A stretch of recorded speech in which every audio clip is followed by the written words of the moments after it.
So having a really good signal chain going into your DAW is a really important thing, and we talked about it in another video. But what if you don't have a UAD interface or console or even outboard gear to be able to help you get this kind of sound going into the DAW? What if I told you there was a way for you to get your audio sound really good straight in the DAW, just recording through a regular interface? I'll show you right now. Let's actually talk about the channel strips inside of Logic or inside of your DAW for this. So now we've already talked about the channel strip on UAD console, so all the things going in, having a good crispy sounding signal coming in so you don't have to do that much mixing when you bring it in, when you're recorded. So the next thing is to actually how do you treat it when you get it in there? Now this is not the only way.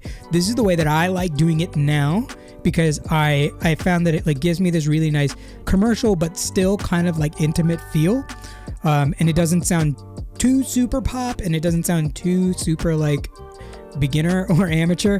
So this is something that will actually help you have a really clean sounding vocal. So first things first, have a good signal recorded in. Check this out right here. If I open up or if I click into any of these vocals, they're all going through a vocal chain right here. So I have this bus 12 right here, and it's always got this vocal bright pop thing on there. And let's actually talk through what's going on here. So remember, we recorded the vocal through some EQ and through some compression. So we recorded all of that down from UAD console. So the signal that we're using is a nicely compressed, even sounding signal. So let's take a listen to the pre really quick. Then you call me to come with the good and the bad, 'cause you want me to see all that you have. Okay, now if I just solo out the lead here, this is the top.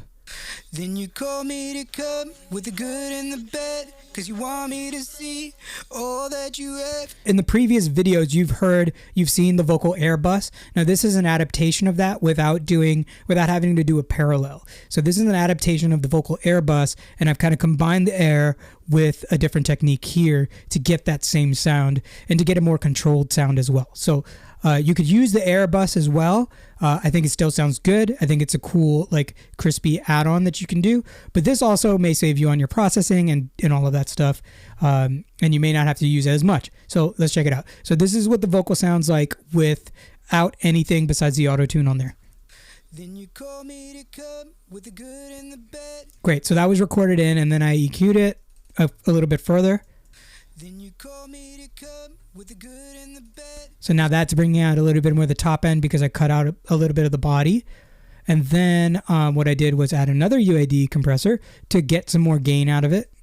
Then you call me to come with the good and the bad, 'cause you want. And it's doing very light compression, but really just adding the gain and having that in there. And then I also have this trick right here, which is a really cool kind of multiband compression trick. So basically what this does is bring out that air that's in the top. Now let's take a listen to each band and what it's doing. So we've got the low band here, which is probably not doing much. Hey, I hope you're getting a ton of value out of this. If you are, hit that like button, hit the subscribe button and the bell notification so you don't miss out at all. And also leave a comment below on what you're getting from this video. All right, let's get back to it. Yeah, it's doing a little bit of compression, not too much, about a dB or so. So it's kind of controlling those low end that we did cut it out, but it's still there. So, and that energy, that low frequency energy is still in the vocal. So we're just controlling that a little bit. And then we have the low mid. Then you call me to come with the good and the bad, 'cause you want me to. So that low mid is actually controlled a little bit more separately, in a separate way, and actually having more reduction. So if we look at this one, it has -23. Threshold, and it's got 2 to 1, 2.5 to 1. This one's 3.7 to 1. This one's gained up a little bit. This one's gained up a little bit. And it's just doing it by ear to hear what it sounds like. Now here's the upper mid. I'm sorry, the the mid, high mid kind of frequencies. Then you call me to come with the good and the bad, 'cause you want me to see. Sounds pretty good. And then we have the very highs, which I like to crush pretty hard. All right, now if we take a listen to what this sounds like with everything on, actually let's listen to it without it. So we've heard each band separately. This is without it. Then you call me to come with the good and the bad. It sounds pretty good. Now let's turn it on. Then you call me to come with the good and the bad. Now it's a little bit, I'm boosting the gain a bit here too, so let's bring it back so you can actually hear the difference. Then you call me to come with the good and the bad, cause you want me to see all that you have, then I see all your love. There's a little bit more body, there's a little bit more definition in those, like you can actually really hear a little bit more of my chest. You can hear a little, there's just a little bit more definition. So where I actually cut out some of that EQ, I was able to add it back in, but in a more controlled manner with this dynamic, with this multi-band EQ. So without it again. Then you call me to come with the good and the bad. And then with it. Then you call me to come with the good and the bad. So we also get this nice frequency of the top end right here, and we added a bit of that. So now if I boosted this a little bit more, then you call me to come. Can you hear where that air comes in?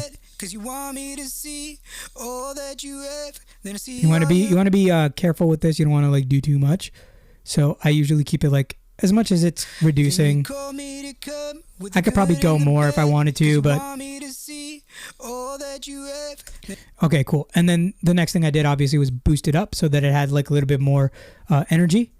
Then you call me to come with the good and the bad, cause you want me. Great, so that's bringing up the volume as well. And then now we've got, since we added those like really high frequency, that compression and all that stuff, the S's come out a little bit more. So we just threw a de-esser on here. Then you call me to come with the good and the bad, cause you want me to see all that you have. Just to control the S's, let's turn it off. Then you call me to come with the good and the bad, cause you want me to see. And then this was with it. Then you call me to come with the good and the bad, cause you want me to see. Now, sometimes I will throw this noise gate on here. It's only if I actually need it. And with this one, it's pretty clean, so I don't actually need it. But let's hear what it sounds like with the noise gate on there. Now, this is something that I just keep as a preset, and it just always stays on there, whether I need it or not.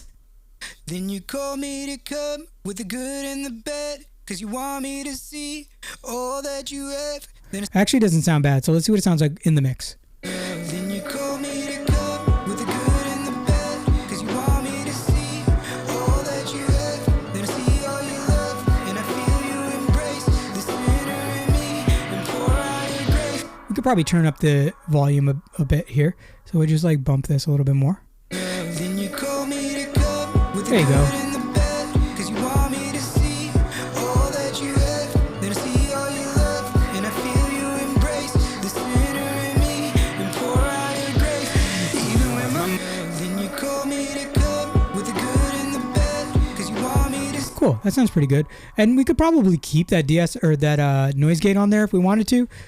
In the original version that is sent out to the label, it is not with the noise gate on there. So, but that is the V2 of the Vocal Air Bus. It's kind of a more condensed, a little bit more subtle version of this Vocal Air Bus, and a little bit less DSP and processing on your computer as well, and it allows you to have a little bit more freedom in the mix. Now, I would totally encourage y'all to save a channel strip just like this. Maybe this one, you could take this one and use it as is, or you could go ahead and make your own. But really think about it and really use your ears when you're doing this stuff, and save those strips so that you are not thinking about that kind of stuff and wasting creative energy on the actual technical things and setting things up. You don't want to waste time. You want to stay in the flow and make creative decisions. So use this stuff in your productions. Definitely make sure to set up your channel strips and save stuff, and it'll make you a whole lot quicker when you're mixing stuff. Hey, thank you so much for watching and getting this far into the video. If you haven't already, hit that subscribe button and hit the bell notification so that you don't miss out on any videos I drop. And also, check out these videos that YouTube is recommending to you and let me know if they nailed it. All right, peace.